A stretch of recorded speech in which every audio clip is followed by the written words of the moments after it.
और ये गृहस्थ सामग्रियों के गृहस्थ जीवन में आप प्रवेश कर रहे हैं। इस मंडप में जितनी सामग्रियां रखी गई हैं सब गृहस्थ जीवन से संबंधित है, सभी आप लोगों को कुछ न कुछ संदेश देती हैं। सबसे पहले मंडप गाड़ा जाता है। मंडप बांस का ही क्यों गाड़ते हैं? तमाम बम्बू तंबू आते हैं, कायों का गाड़ देते हैं।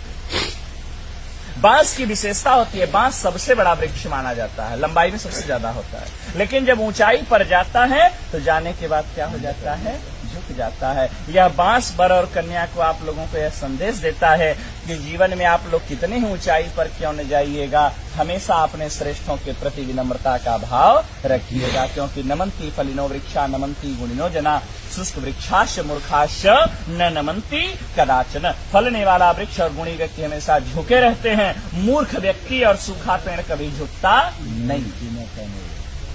कुछ यहाँ साइंस पढ़ने वाले भी होंगे, हो सकता है 2-4 अक्षर पढ़ लिए हो तो वो सोचेंगे तो पंडित जी का ढकोसला है, साइंस को सिद्ध करता।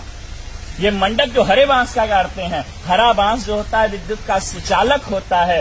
मंडप को कुश और काश से छाते हैं, कुश और काश जो होता है वो कुचालक होता है, ठीक है ना। ये सुचालक होता है, वो कुचालक होता है, ठीक है ना, वो नॉन कंडक्टर है, ठीक है ना। तो इसीलिए यदि आकाशीय विद्युत गिरे तो मंडप में बैठे हुए लोगों के ऊपर, वर कन्या के ऊपर उस विद्युत का कोई प्रभाव न हो, उसी बांस के माध्यम से वह अर्थ में समाहित हो जाए, धरती में चला जाए। इसी कारण इसीलिए हरे बांस का मंडप लगाया जाता है। भारत कृषि प्रधान देश है और कृषि कार्य बिना हल के संपादित नहीं होता, इसलिए हरीश गाड़ा जाता है। मंडप में ओखली और मूसल पुत्रोत्पत्ति की क्रिया को प्रदर्शित करने के लिए रखा जाता है। सील और लोढ़ा, सील हटा दिया जाता है, लोढ़ा लगाया गया था। अभी आपने लोढ़ा बच्ची के पैर के पास से हटाया। इसका यह भाव है कि हे देवी, ये विपत्ति रूपी पहाड़ है, आपके जीवन में यदि किसी भी प्रकार की कठिनाइयां आती रहेंगी, मैं इसी प्रकार से उसको अपने हाथों से हटाता रहूंगा, मैं आपके मार्ग को प्रशस्त करता रहूंगा, आपको घबराने की आवश्यकता नहीं है। इसके बाद मंडप में रखते हैं चकरी।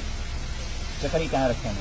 चकरी के 2 पार्ट होते हैं, दोनों पार्ट अलग अलग होते हैं, लेकिन ये पार्ट जुड़ते किससे हैं? एक खूंटी से जुड़ते हैं, ठीक है ना। जब तक ये दोनों पार्ट खूंटी से जुड़े रहते हैं तब तक इसमें रहर डालिए, मटर डालिए, चना डालिए, कितना कड़ा पदार्थ डालिए, सबको दलते हुए बाहर कर देता है। लेकिन जिस दिन ये खूंटी टूट जाती है उस दिन दोनों पार्टों का कोई महत्व नहीं रह जाता।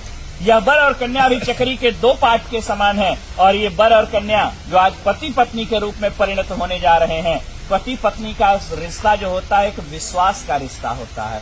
जब तक विश्वास है तब तक पति पत्नी का जीवन बड़ा सुंदर होता है, कितना अभाव रहे, कितना प्रभाव रहे। लेकिन जिस दिन विश्वास रूपी खूंटी पति पत्नी के बीच से टूट जाती है, उसी दिन से वर और कन्या अर्थात पति और पत्नी का जीवन नारकीय हो जाता। इसी भाव को प्रदर्शित करता है यह चक्री। हाँ, सुग्गा।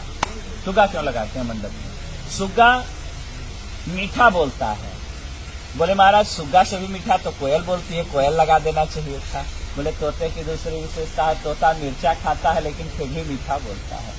यह संदेश आप लोगों को तोता देता है कि जीवन में आप लोगों को कोई कितना ही कटु अनुभव क्यों न कराए, कोई कितना ही कड़वा आप लोगों को क्यों न बोले, आप हमेशा